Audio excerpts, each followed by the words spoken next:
Haitepka na siem na siaya. Anta chachlia tlitin atla chumaspoyam. Sanatan sa salamat, sanaman as tsamkin siem. Sanamana e Komora, sanamana e Almayu Sophia. My name is Christie Charles and I come from Musqueam. My ancestral name is Chachlia. My daughter here is Komora Christine Charles. Christine named after her great-great-grandmother, Christine Charles, who was a keeper of our Hunkaminam dialect.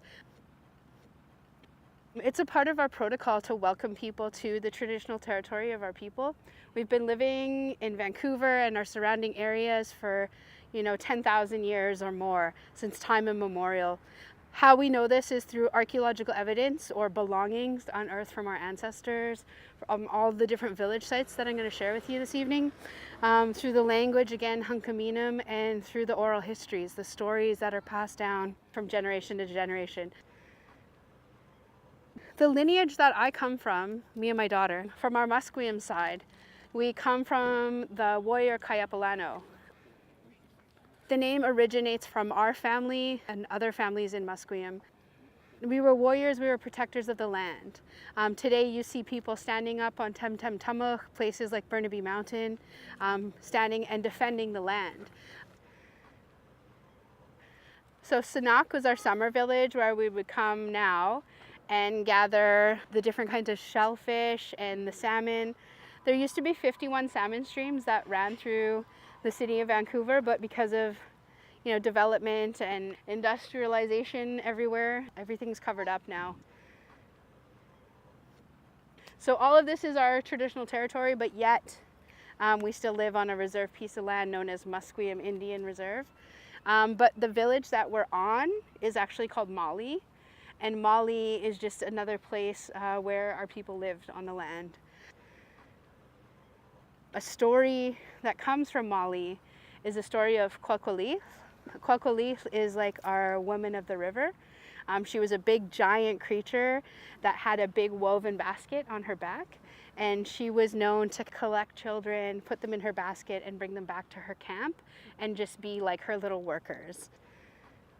It's a story that we share to teach our kids to come in, when it's dark time. Yeah. My great-great-great-grandfather met the Spanish explorers. His name was Walsimuch, and he's the first documented citizen of the city of Vancouver. His picture hangs in City Hall, and the original etching hangs in the Naval Madrid Museum in Spain. Sanak, we're in Sanak. This is our summer village where we gather stuff for winter. Like even in the past couple weeks, I've been canning salmon, preparing for winter, right? So just like our ancestors did. When we look behind us, we have Stanley Park. For our Coast Salish people, it's a very sacred space. Stories from all the Coast Salish families connect specifically our Musqueam people to Hwehwe. Hwehwe is known as Lumberman's Arch. Our traditional diet was super rich. Elk, deer, clam, sturgeon, ooligans, herring. The seaweed that you see here we would use for different things, like for steaming foods, to wrap our foods in. Our populations were pretty massive everywhere. The village of Sasnam had over 35,000 people living there. Since 2014, when the Sasnam protest happened, we've really kind of upped our game on archaeological sites, consultations with people. The city created a new project where they have to go out with our archaeologists from our communities and go assess sites before they start construction. Selich is our word for hand. Selich. Yeah, selich. And I chose it because we're working with our hands.